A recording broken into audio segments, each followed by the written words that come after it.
is immortal. So like I'm saying, like, First thing is first, almost always I've noticed. Does everybody have, or everybody know what tomorrow is? Friday, obviously. Let's get to the important things. The jungle is due and registration. If you do not have your registration form signed, you will be pilloried. Do we know what pilloried means? In the stocks. I don't make the rules, that came from above. Yes. The jungle, it's 1, 2, 3, 5. Yeah, 1, 2, 5 underlined, and then 3, 4, 6, 8, and 9. Is that right? Yeah. Just agree. Yeah. On a separate sheet. And I want a diorama made too. Get a shoebox and little clay figures. Just, but you're the artist.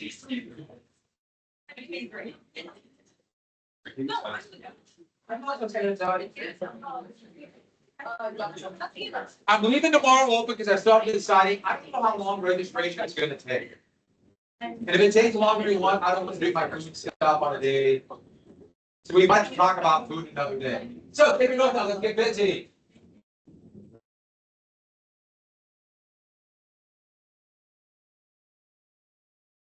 Yes. Oh. Oh.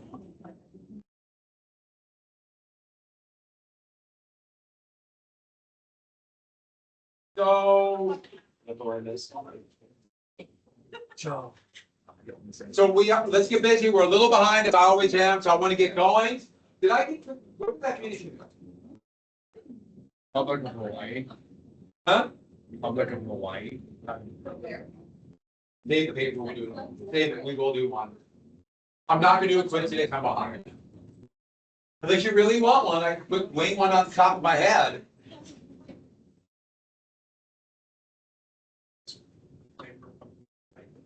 You do want a quiz? I've been reading about the German attack on France in 1940, so it'll all be about that.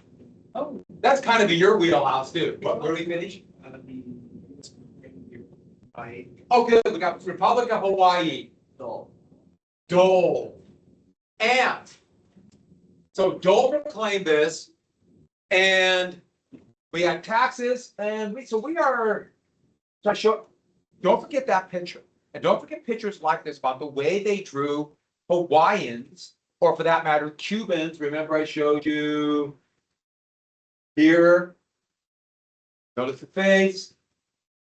Here. There's a reason I'm doing this. Don't forget that kid. Don't forget the chicken. He's still around. Pokey. That look right? So we didn't get the annexation. So they wanted to be annexed, so they didn't have to worry about the tariff charges on their sugar. But Cleveland would not annex. Cleveland said that goes against American values of self-determination. The United States was based upon fighting against empire. Now, of course, Cleveland conveniently forgot the conquest of the West. He didn't consider that part of the empire, which a lot of people don't to this day. But of course it was.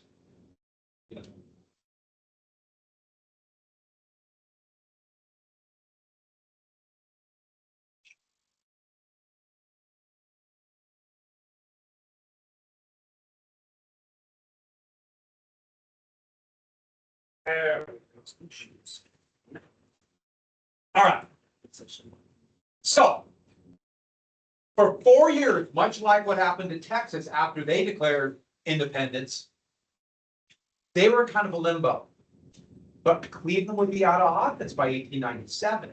And then we'd be in the middle of a war.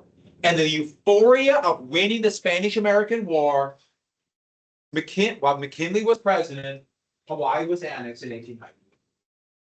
It wasn't part of the war, but it just happened as a connection. McKinley would annex it. Here he is being named territorial governor. And here shows, like I said, this has all the issues of imperialism. We're going to get for the British, you saw how great we are. Here's Uncle Sam playing chess with John Bull. John Bull was kind of like Uncle Sam for Britain. And as a businessman who's, rich, therefore good diet. I think you get the point. And the United States is taking taking Hawaii from Britain. So Britain can't colonize it. And that's Hawaii. And can you see the face? Everyone see it? That's the same right here.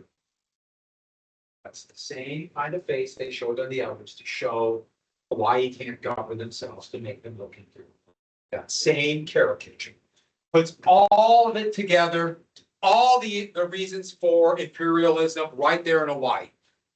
So when Japan attacked Pearl Harbor, after they dredged Pearl Harbor would become a naval base, 1941 became the headquarters of the U.S. Pacific Fleet. When Japan attacked, and we'll get to why a little bit later, obviously, it was attacking an American colony. Virtually all the battles in the Pacific theater that the U.S. would fight in were all in colonies, empire in World War II.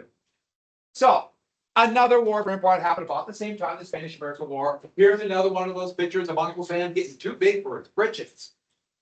McKinley as a tailor, you can see the shears right here. This is pro-imperialism, enlightened foreign policy, rational expansion. So whitewashing what was really going on. Remember, empire for profit. And proclaiming that it was more civilizing. By the way, social Darwinism was a big reason for imperialism. What was that term? The phrase, or is the duty of Anglo-Saxons to conquer. Yeah. Yeah, the white man's bird. That cartoon of that, the white man's bird. So it's fun. This is rational expansion. There's a lot of getting rich here. So there have been a lot of revolutions in Cuba. Fighting against Spanish rule. It's one of the last Spanish colonies in the New World. Spain was in decline. It's not a strong enough world. Their kingdom's in free fall. Soon the monarchy is going to be ousted. They're weak. There'll be a horrific civil war 40 years after this. So Spain's in rough shape. But they held Cuba, and they're desperate to hold the show we're still an empire. We are still strong. Jose Marti led a Cuban independence movement called Cuba Libre. He's going to become one of the great heroes of Cuba today. Jose Marti. So go to Havana, massive statue of Marti. Marti was a young lawyer. He even went to the United States a couple different times to recruit American support. And Cuba Libre used guerrilla tactics. Hit and run, avoid big Spanish units, attack small supply columns, etc. These are some of the members of Cuba Libre. I like that picture right there. Cuba has jungle, heavily forested, great place to hit and run. And a lot of the peasants in Cuba did not like Spanish rule and helped Cuba Libre.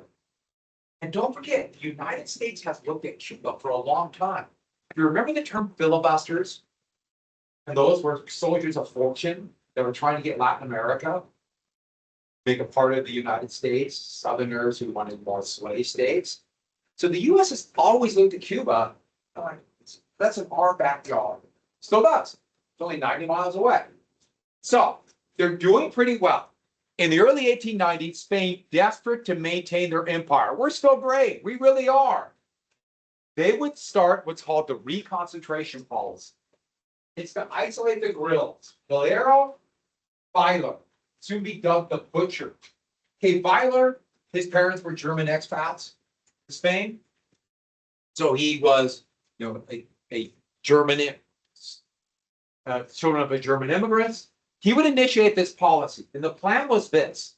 They basically divided Cuba into sections. And section by section, they would clear it out. This is how they would do it. They would round up the peasants, the people living there. Most of them were of either African descent or at least partially of Cuban descent. This actual Spanish, pure Spanish blood, led the colony. They were rounded up at gunpoint. And here they are sent to, this is a temporary camp, but soon barbed wire surrounded reconcentration centers or camps, where they would be sent in, meaning that you have the peasants in here and everybody outside, they're guerrilla. They're Cuba Libre. And The camps were purposely made pretty horrible. Not they neglected them, but also made horrible, implying we know you were held in Cuba. There's a price to pay. So it's terror. This is terror tactics to try to subdue Cuba Libre. So here, article in this is actually the New York World, but it's talking about raising food to send down to the starving Cubans in these reconcentration camps. I can't think of any name of a camp that might come from this policy. Can you? Anybody? Dig deep in your memory and think about it. So when the British were fighting a war against Dutch immigrants in South Africa called the Boer War, some of you might have heard of that in 1898 and 1900, they used the same tactics and round up 4 colonists into reconcentration camps, but they called them, I think you know, concentration camps. So that's where the term comes from. Gee, I wonder if another country would use that in the fit. I can't think of any country except for the United States. It's common. By the way, concentration camp didn't have the meaning it's going to have now. Basically, just meant it still meant like just camp to concentrate. When the United States started training a huge army for World War I, they called these training camps concentration camps. It'll be World War II that they'll start getting the term that all of you think about when you think of concentration. At least I'm assuming you've heard of concentration. So, and then those who would be captured, if they're not killed, would be tortured to death. And the most common form of torture was to be garroted, a garrote. Outside the camp, tortured to death. This is slow strangulation. Now, this is not really being garroted. This is showing it for the cameras. But you ever seen like a movie, like a spy or secret agent? They come behind somebody with a rope and they strangle them. Have you ever seen something like that? That's garroting. So strangling somebody with a rope, but a garroted chair would be built. So this is purely done for the camera, so he's not actually being tortured. But they would sit here, had a leather strap they would put around your neck. And then they turn a crank that would press your back of your neck into that strap. And so they can slowly strangle somebody for over a day. And this one is especially brutal. I think you can see why. So torturing people to death, garroting. If you see someone that is hung, but they don't break their neck, that's a form of garroting. Slowly strangle. Horrible, I know, but the idea is make it bad as possible to convince them to quit. But this was picked up by American newspapers. Remember, the U.S. had a special interest in Cuba. Marte had been there a couple times. It was kind of a big sensation. And they started telling this and exaggerating the brutal tactics of the Spanish, which actually didn't be exaggerated too much. Because by 1895 and 96, there was mass starvation in these camps. Mass starvation. The camps were hellholes. But I should add, it did work in the short run for the Spanish. Cuba Libre into the hills. There was less fighting along the coast where the most of the population of actual Spaniards were. And to the Spaniards, it appeared to be working by 1897. But look at some of the pictures that was smuggled out of these reconcentration camps. So children starving in these camps. So the Spanish were incompetent and neglected and purposely starved. That together made it worse. Extended stomachs. That poor man who probably already had an awful diet, but inside the camps, starved. These pictures came out of the hell in these reconcentration camps, which were picked up by American newspapers. Think about it. That's sensational. Awful, horrific stories sell to newspapers. And the term for this newspaper competition would be yellow journalism. It's not called that today. I'll explain why in a second, but it's sensationalism to sell papers. So we're talking well over 100 newspapers in New York City alone that were daily. They're in competition. And they realized what sells papers? Big, bold headlines of dramatic stories, especially they involve death, murder, corruption, something scandalous. There was a whole wave of people jumping to their death from Brooklyn Bridge. They would find any kind of murder suspect. They would reporters would rush from the different papers and try to get the scoop and if they could get pictures or drawings. In 1897, they found a floating torso. The limbs and head have been cut off of a man. And that became like huge news. And just things like that. If you ever pay attention, okay, Helena or Montana, well, first off, newspapers are dead, unfortunately. But local television news, if you ever watch that, especially if you go to a big city, they always lead with whatever dramatic story. A murder. The story is for local news, if it leads, it leads. First thing you do is cover that story. That's why if there's ever murder, every local television station will have a good report, which is really fascinating. Murder rates are the lowest they've ever been since they recorded it right now. And the US Americans, and there's still a lot of Americans think the murder rate, which is fascinating. It's about a quarter what it was when I was your age. I know what you're thinking. I grew up at the top. I don't think you guys can agree. You agree? I grew up in the mean streets of Miles City. Just telling you right now, it was tough. But back to the story. War sells them. Joseph Pulitzer was head of the New York World, also the New York Journal. He was the most prominent newspaper publisher. And he was pretty sensational. But then William Randolph Hearst, who inherited a lot of money from his parents, he made his money the old-fashioned way, inherited it, and bought a washed-up newspaper called the Journal, and immediately began competition. And Pulitzer would exaggerate stories. Hearst went all out exaggerating stories. And they still went into competition, and everybody else had to follow. Hearst versus Pulitzer. I should add, when Pulitzer died, he wanted people to remember him. And so he gave an endowment so there'd be an excellence in journalism called the Pulitzer Prize, which is kind of funny because he was a purveyor of yellow journalism and sensationalism and that kind of thing. Where did he get the term? Oh, before we get to that, war sells. And the term being pro-war, which is a great word, I wish it was still used today. Jingoism. Jingos sell war. And so they would send sketch artists because they're, especially by 1897, the war had died down temporarily, and you get horrific pictures of this, the Cuban mother. And I guess that's supposed to be a child, but they make him look like a very elderly man that's starving to death, but just go with it. Frederick Remington was one of the most famous Western artists. He went west and did everything from dramatic paintings of Plains Indians to cavalry charges. There's a lot of Remington paintings at the Historical Society. Really famous artist. To make more money, he would do sketches for newspapers. 1897, Hearst sent him down to Havana. Give me stories of a war. I want war. And Remington wrote, wired back, telegraph lines connected, wired back and said, nothing's going on. And Hearst responded, you send the pictures, or sorry, you give me the pictures, I'll provide the story. What does that mean? Just give me stuff. Make stuff on me. Like this. Now remember that picture I showed you of it had the racism man with the 5 people with a Caucasian woman in the middle. Remember that one? Isn't that picture almost the same? And it says, Spaniards search women on American steamers. Steamers are small passenger ships. So searching them like they might be helping Cuba Libre. So Remington drew this up, sent it back. It's in the New York Herald.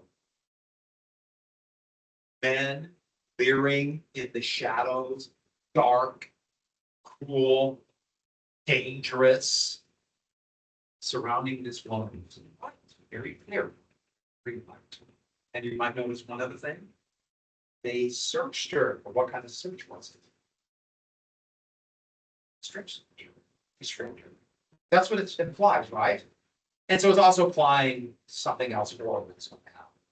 Very much like those pictures, that picture I showed you before, common theme.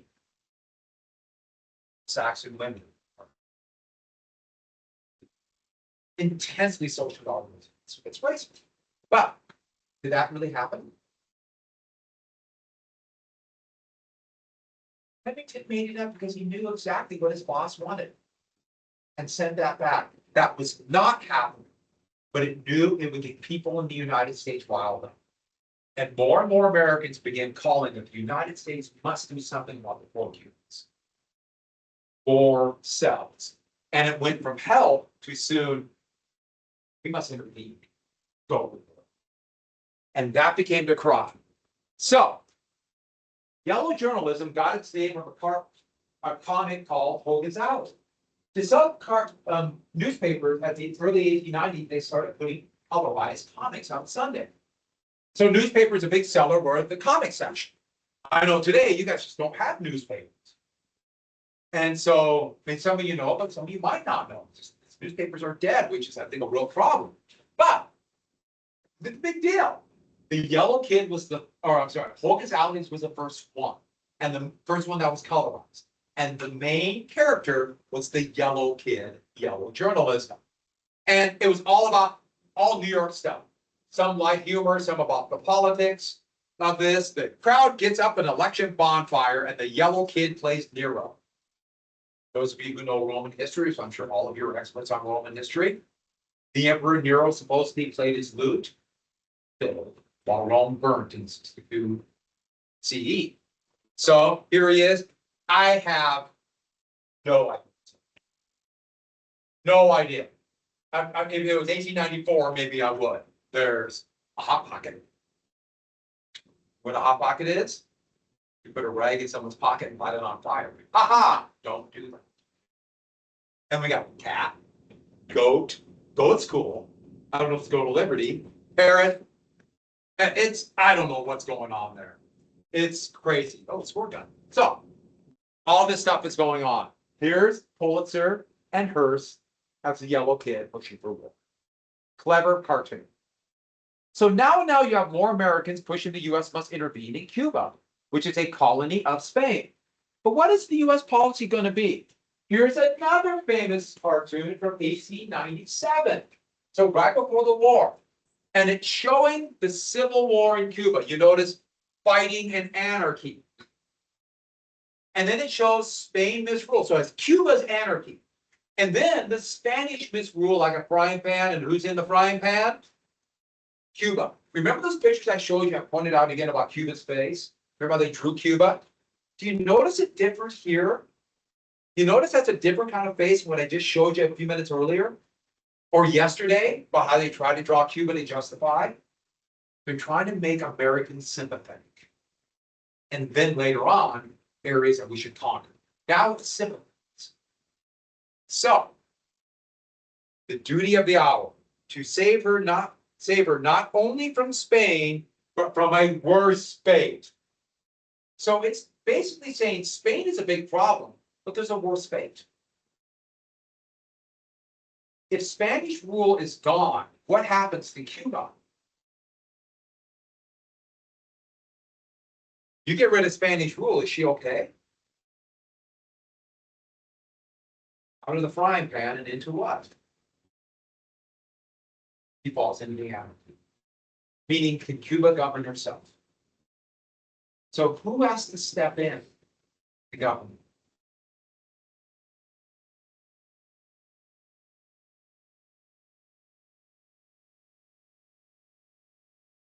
If this is implying American rule, only the U.S. can do it.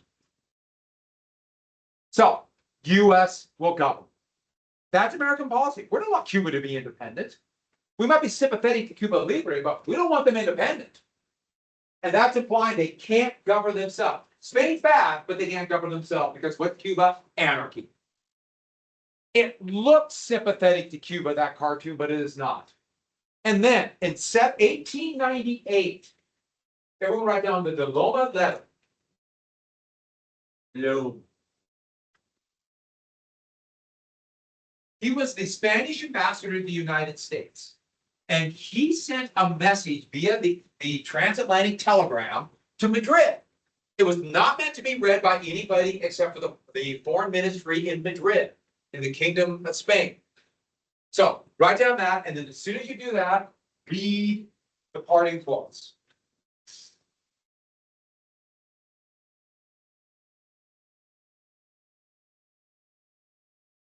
Okay.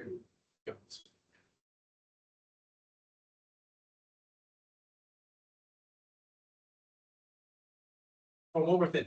It's kind of pretty cool. You gotta get.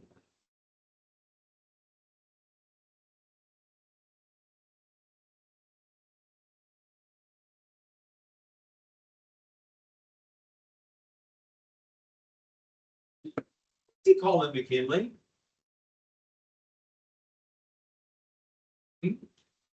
What's it? Yeah, he is. He said McKinley can't make up his own mind. He's weak. He's ineffective. Will he ever take a strong stand on anything? But it says, try to leave a door open behind him. That means what he's saying is basically this. He will never make a statement, yes or no, we're going to do this. This is my policy. He always will quibble.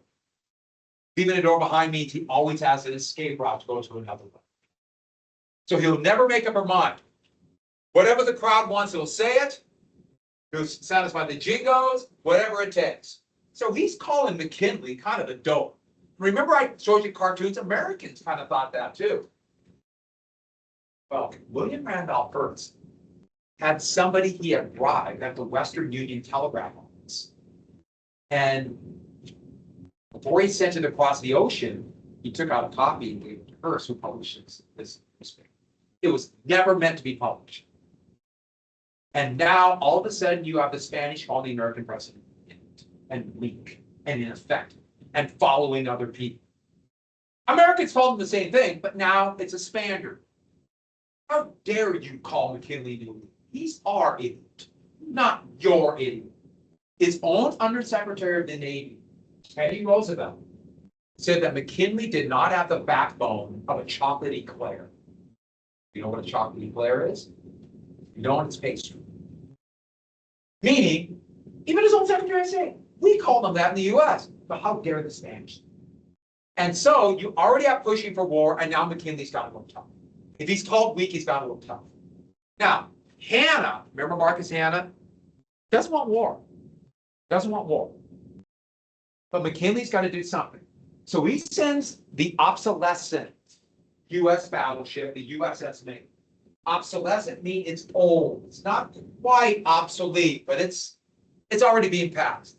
It does have steel armor, but it's got a slow engine. It's an old battleship that we're about ready to scrap in the next 5 years. But he sends it to Havana, basically as a show of force to protect U.S. interests and citizens there. But the big thing is he's trying to act tough without going to war. So to intimidate the Spanish are weak now. Spain is in free fall. The government is weak. The military is weak, and they're an ocean away. And they have civil war in Cuba and civil war in the Philippines. People there trying to fight for independence. What happens to the Maine a month and a half after it gets there? It blows up. So the Maine explodes. February 14th, 1898. The Maine explodes. 260 sailors are killed. A couple more than what they say here. So here's the journal, one of Pulitzer's papers.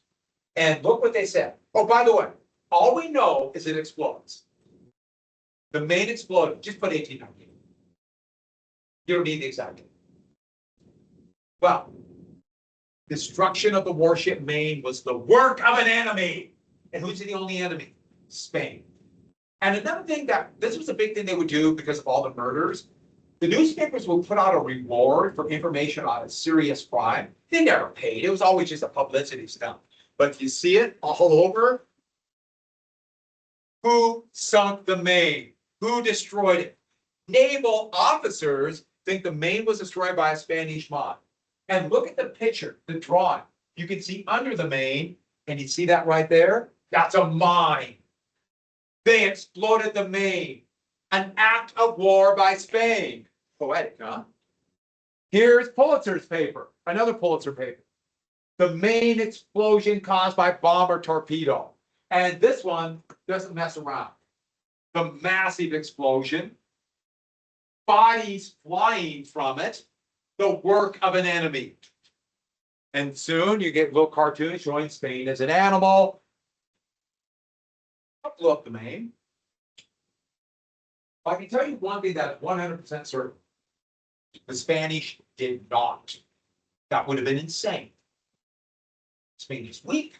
Why would they tried to purposely provoke the United States. It's insane. The US was just becoming powerful. Makes no sense. There's no logic to it. Now, what happened on board of it? There's a rumor that maybe Cuba Libre did it to try to get America in the war, but that it wouldn't have the ability. It was almost certainly coal dust.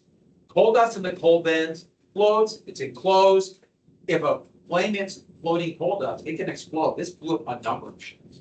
Almost certainly that's what it was. Grain and grain bins do the same thing. Completely volatile. So that's almost certain. But everyone started saying the Maine was exploded.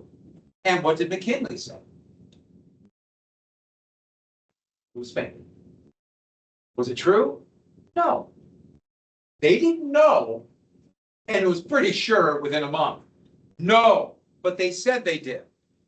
Marcus Hanna was, oh, here comes the slogan. Remember the Maine and the hell with Spain. And this mass is now at Arlington. That's the destroyed Maine. They drug it out into the harbor a little bit deeper. It's still there. I guess it's a popular place to go scuba diving to this day. But there are the bodies being brought back through New York City in a massive parade procession with thousands came. Hanna was reluctant. Business interests were reluctant. Wars lead to insecurity, which affect the market. They want to make money. But then people begin to realize, and business begin to realize, and Hanna began to realize, or we can make a lot of money. Steal. We're going to need supplies. We get an empire. That's a market.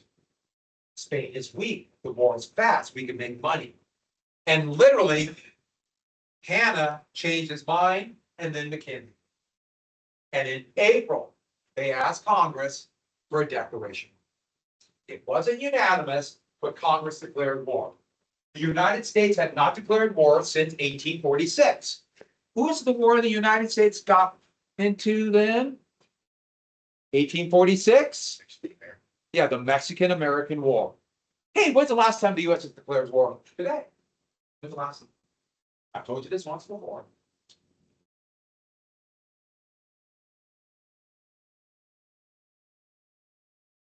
War. 42.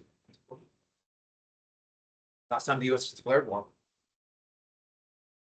So, now the U.S. didn't have an army, was completely unprepared. But the day Congress declared war, the Undersecretary of State, the incredibly ambitious Teddy Roosevelt, sent a wire to a U.S. fleet to attack Spanish possessions. What Spanish possession? Let me ask you one more question. Good guess, but that, very good guess, but that was actually Colombia. The Philippines. Remember the whole wars about Cuba? The United States was focused. Okay. This map is still hanging on, people. I think I told you this map is older than the capital. So, it's gonna make it. It's gonna make it. When I go this map. Sure. So, the Philippines. Massive capital, huge population for a market, and a basics. Spain owns it, and Spain is weak. He sent a message to the U.S. Asiatic fleet to attack the Philippines. Now, he would take credit for it, make a big deal about it. This would become part of Roosevelt's persona. I ordered the attack. He didn't do it. Oh, and of course this came from above. But he would take the credit. So what's the war about? Is it to bring freedom to Cuba? What is it? Pure imperialism. It's empire. We're going to take the Philippines. Now, where's the U.S. fleet? In the British colony of Hong Kong. So here's Hong Kong up here in China. So we have to rent out first in Hong Kong. We want our own base, the Philippines. So 17 ships under the Asiatic fleet under Admiral Thomas Dewey. Okay, a temporary commander of a small naval unit called Commodore. So Commodore Dewey We don't really use that term much anymore, but they did then. He would lead this fleet and basically order to destroy the Philippine or the Spanish fleet in the Philippines. Sail down, they were ready to go. So everyone knew what was going to happen. And so by the end of April, just a few days, they're off of Manila Bay. The Spanish had 17 ships there, but they were obsolete. Many of them still had iron armor, not steel. And they had some modern guns, but the American fleet was significantly better gunned.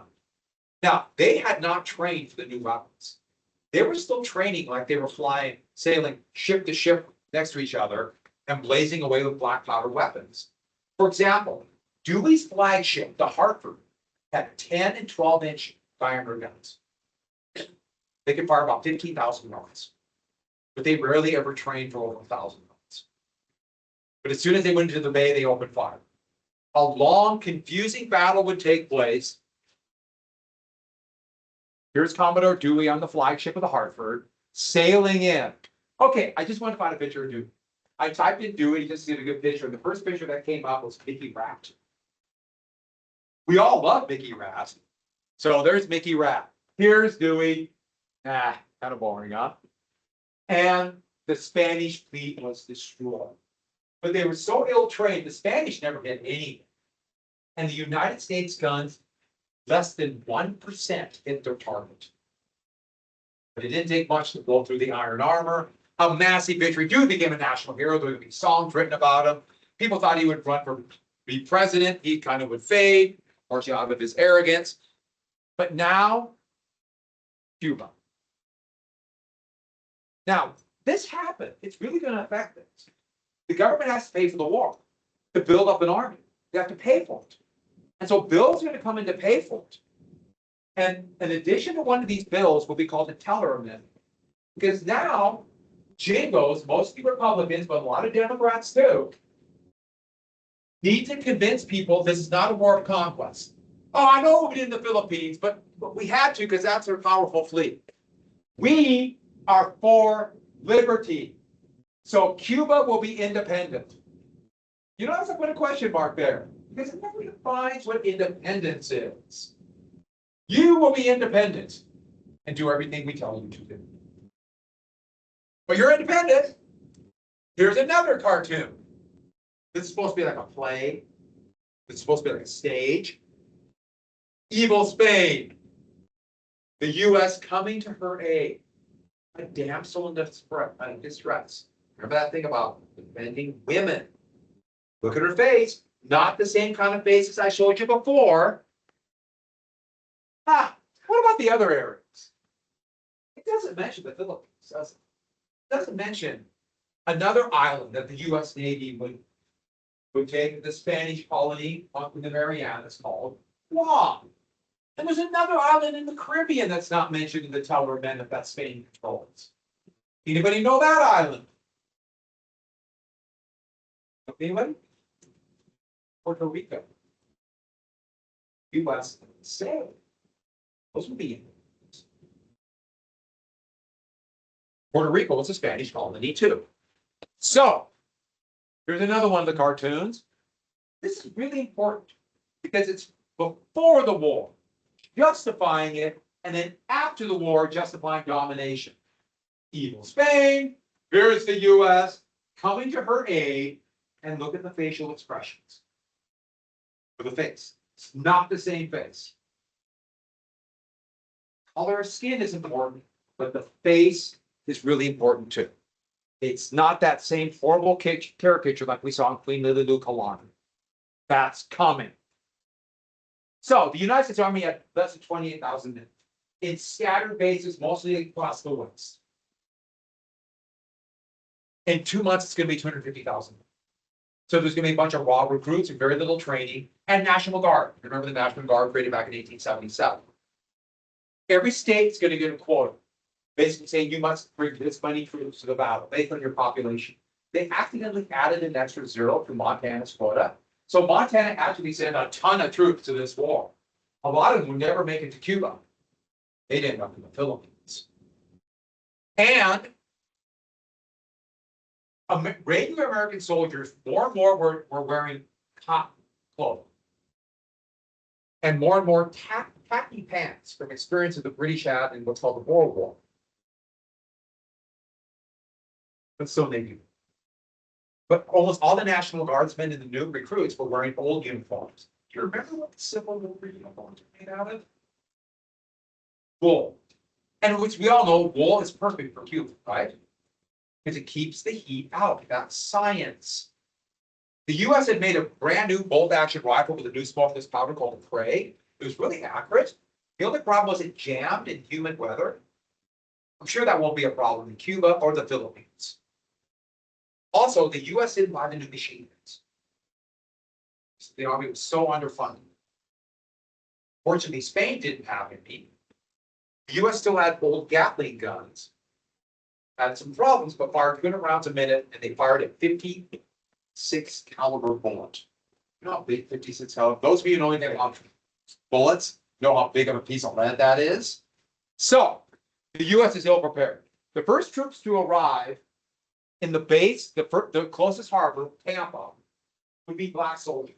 Remember I told you about black soldiers were used to put down white laborers?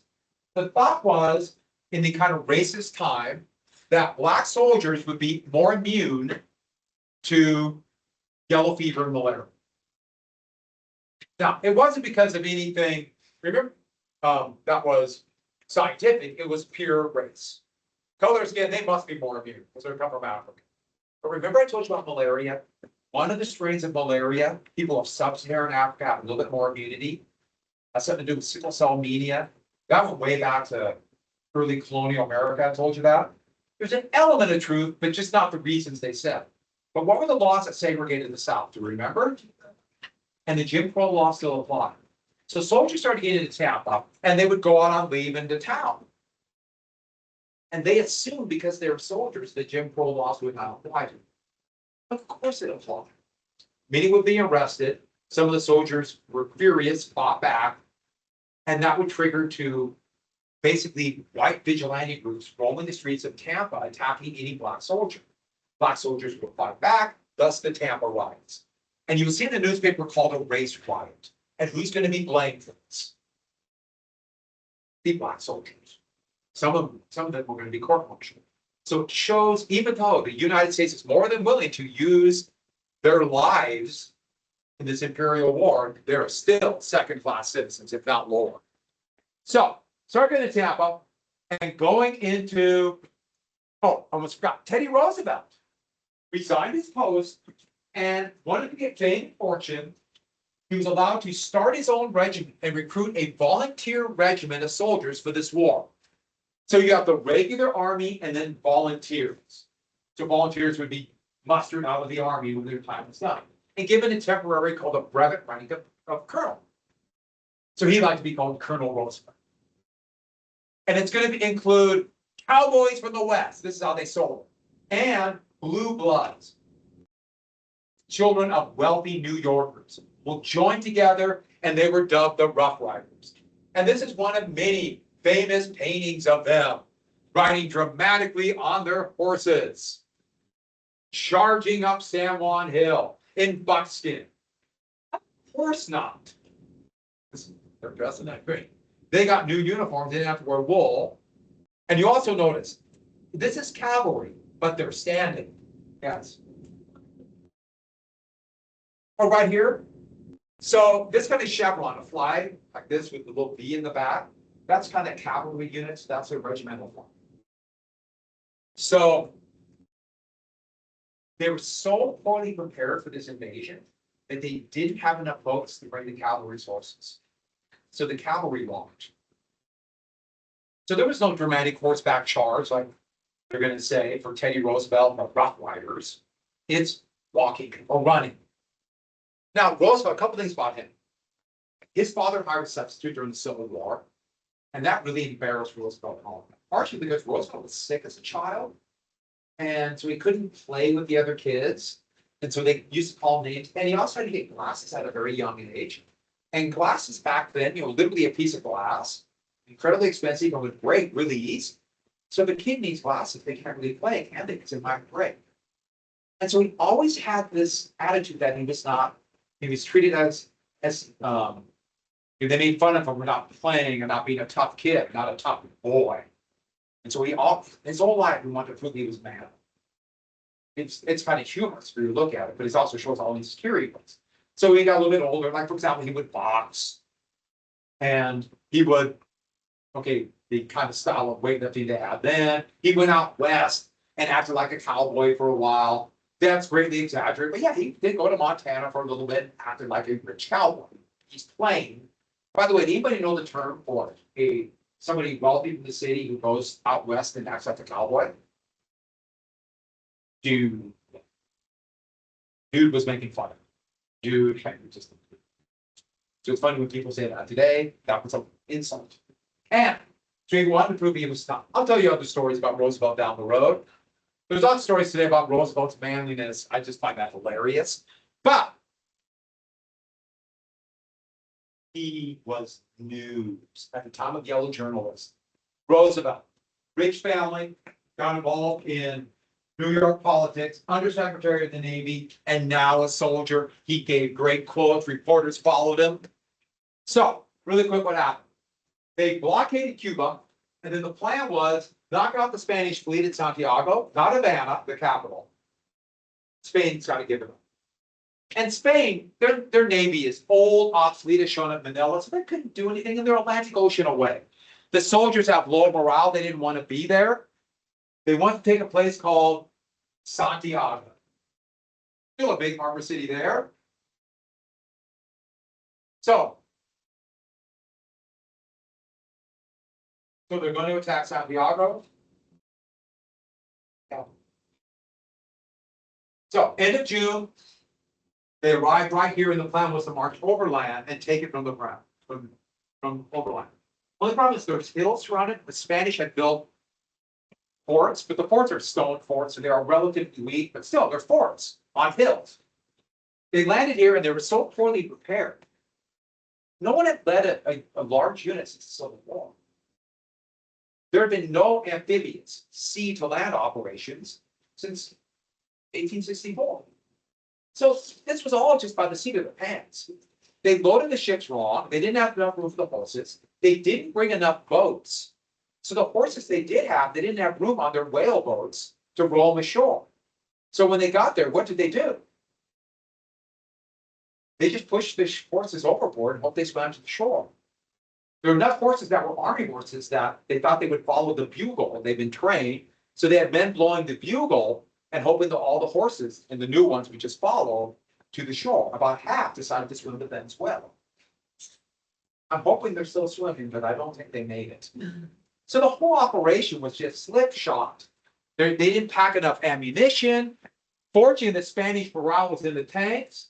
Their backpacks just dissolved, so they had to wrap their gear in blankets around their shoulders, like Sherman's army in the Civil War. It was disastrous. But they got to the hills because the Spanish army their morale was in the tank. The men did not want to fight.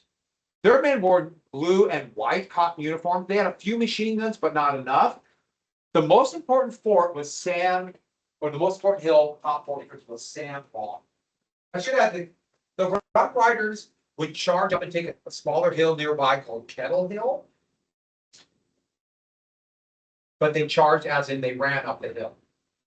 San Juan Hill would be taken by force. The Gatling guns helped because those big bullets just ripped apart the rock fortress. But last thing for today. This is a watercolor, contemporary one, and it shows the troops that took San Juan Hill. What do you notice about the troops? Remember, we have segregated units. They still call them colored regiments. Those are black soldiers who took San Juan Hill. But guess who took the credit? Teddy Roosevelt. Teddy Roosevelt took the credit. He said, I helped lead, and he literally said, the cowardly blacks up the hill. Shocking statement. Took all the credit. So Teddy Roosevelt and San Juan Hill. On that happy note, what do you have to bring tomorrow? The jungles. The jungle registration or no Flamingo Friday for you.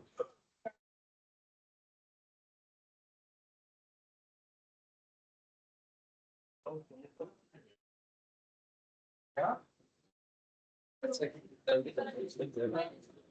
I have a question. You were gone yesterday. Yeah, I was wondering what we talked about. So yesterday, finishing up the factories and imperialism, we talked about these statements again. I was reviewing about that. Okay, So, and I filmed them all.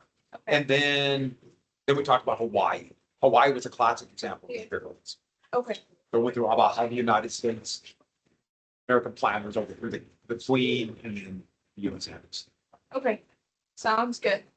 All right, read sick or just skip it? We had a ski trip for last. On the feature of Black Times Sport, yeah, I wasn't skipping. whatever you want to do. Pulitzer, barely, it's going to be perfect. Gold, all right. Oh, DeLome. Yeah, I know that too. He's got something there. Yeah. I wonder if the Earth. I know.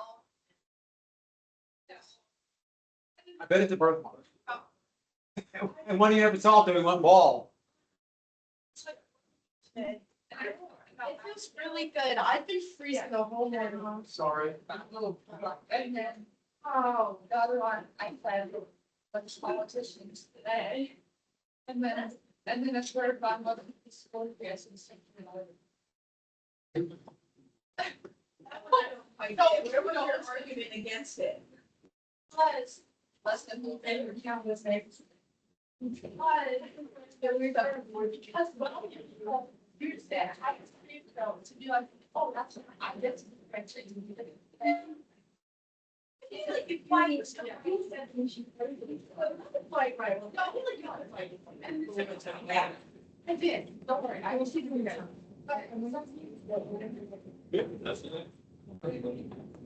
You did most of it right. Right, some people said we did. Or they, but like they hadn't had the class today. They're saying like we just like we did. I have like I quit. No, Oh yeah, so I mean like hopefully it'll pass. I did it. I'm not. Yeah, you had read it. Annexation, how about the annexation of Puerto Rico? About the annexation. I thought. Okay. Annexing you.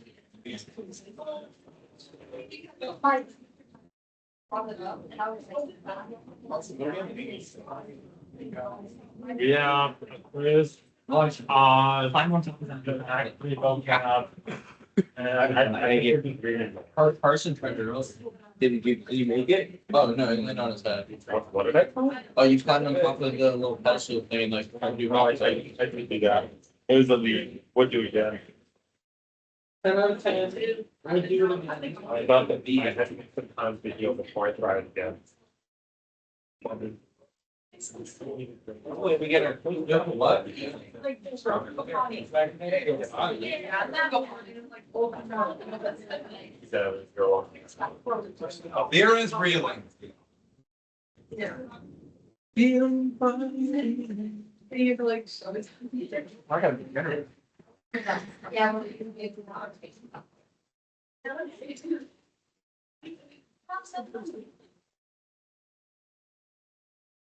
Okay, I got hit.